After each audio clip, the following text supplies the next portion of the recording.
Assalamualaikum warahmatullahi wabarakatuh. Akkam hordoftoota fi daawwattoota peejii Kamal Appii nagaa qabdu. Ani nagaa kootii galata Rabbii. Har'a viidiyoo kana keessatti aappii akkaan namatti tolu akkaan itti gammaddan tokko isin agarsiisa. Aappiin kunis AC Market jedhama. Aappiin kun faayidaan isaa bakka Play Store bu'ee nu fayyada jechuudha. Bakka Play Store bu'ee Play Store caalaa nu fayyada. Fakkeenyaaf akkaawuntii nu gaafatu. Ammas aappii Play Store keessatti hin arganne kamuu aappii kana keessatti argachuu ni dandeenya. Akkasuma appilikeeshinoota garaagaraa kan birriidhaan bitaman jechuudha. Kan mallaqaan bitaman Play Store keessatti mallaqaan bitaman aappii kana keessatti firii arganna jechuudha. Kanaaf waa baay'eedhaaf nu fayyada. Hedduu itti gammaddanii. Akkuma san yeroo baay'ee Play Store keenya aappii garaagaraa nu buusuu didee nu rakkisa. Inni kun ammoo aappii kamiyyuu haala salphaa fi ariitii qabuun isinii buusaa jechuudha. Akkasuma aappiin mallaqaan Play Store irraa bituu isin hin dandeenye tolaan aappii kana keessaa buufachuu dandeettanii jechuudha. Kanaaf aappii kana Play Store keessaa hin argannu. Kirooma keenya keessa seenneeti kirooma irraa buufanna. Intarneeta keenya keessa jechuudha. San booda iddoo sarchii irratti kunoo asirratti AC Market jettanii barreessitu. AC Market.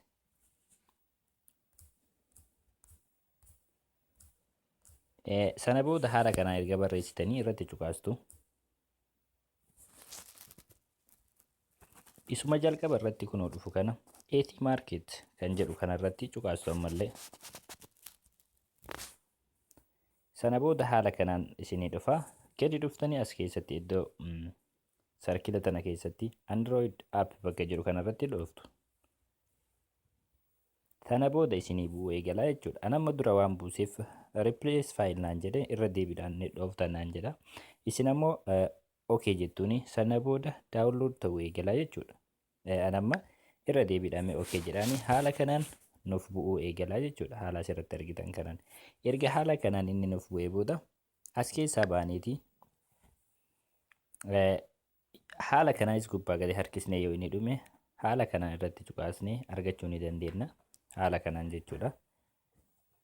Yooniif kan as keessaa dhabne ammoo faayil manaajara keenya keessa deemneeti jechuudha barbaanna. Kunoo haala kanaan faayil manaajara keenya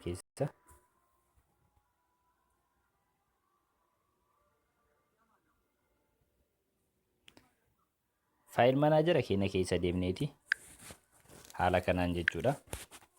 Internal storage kan jedhu bira dhaqnee jechuudha. Device keenya irra download kan jedhu barbaanna.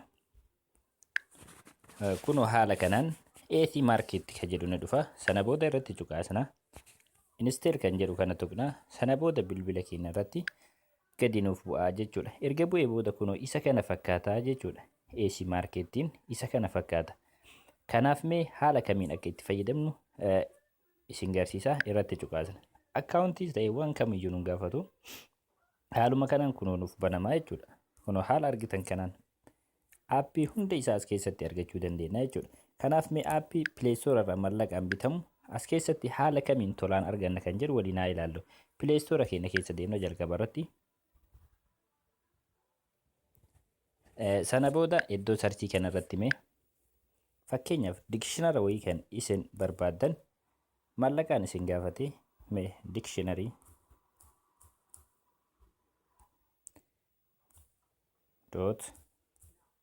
.com jettanii erga barreessitan booda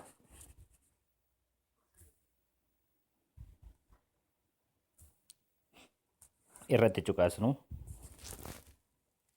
haala kanaan nuuf dhufaa jechuudha. Kunoo dictionary.com kan jedhu kun com premium kan jedhu kanarratti dictionary.com premium kan jedhu kanarra kunoo Saudi Arabia Riyaala Saudii qarshii 14.98 bitamaa jechuudha Play Store keenya irratti. Kunoo barsiisaa 4.7 isa kana asirratti kunoo yoo irratti dhoofne mallaqaa buusuu nu gaafata jechuudha. Kanaaf isa kana mee akkamitti aappii kanarraa tolaan arganna kan jedhu keessa seennee waliin haa ilaallu. Iddoo duwwaa kanarratti ni dhufna. Dictionary.com jennee barreessina.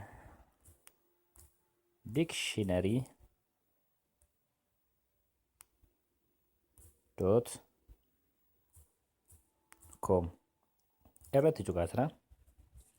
Kunoo haala argitan kanaan Averjiin isaallee 4.7 kunoo kanuma achirratti qarshii 14.98 nu barbaade san asirratti kunoo insteer qofa nuun jira tolaan argannaa jechuudha. Sana booda yoo irratti cuqaasne haaluma salphaadhaan kunoo bu'uu nuuf eegala. Haala asirratti argitan kanaan kunoo bu'uu nuuf eegalaa jechuudha. Kanaaf haala salphaadhaan tolaan arganne irraa jechuudha. Mee aappii piraas pileestoora keenya irra deemnee haa ilaallu.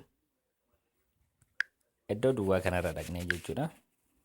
Aappii mallaqaan bitamu haa ilaallu mee. Mind Games Pro jennee mee aappii kanarratti haa dhufnu. Kunoo aappiin kun kana Riyaala Saa'udii qarshii 2.97 bitamaa jechuudha.